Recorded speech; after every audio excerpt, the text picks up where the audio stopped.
मुकेश मुकेश करिया घटा तोरी आंखें के गजरा तेरी माँ महकत है तरबूज गजरा कई हाथ मोहला बना दिए ना कई हाथ मोहला बना दिए ना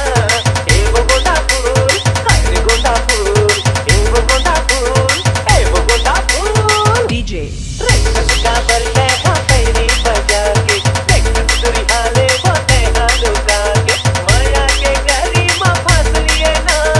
माया के गरी माँ फांस लिए ना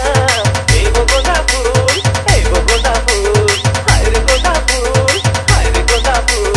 K2S माया करके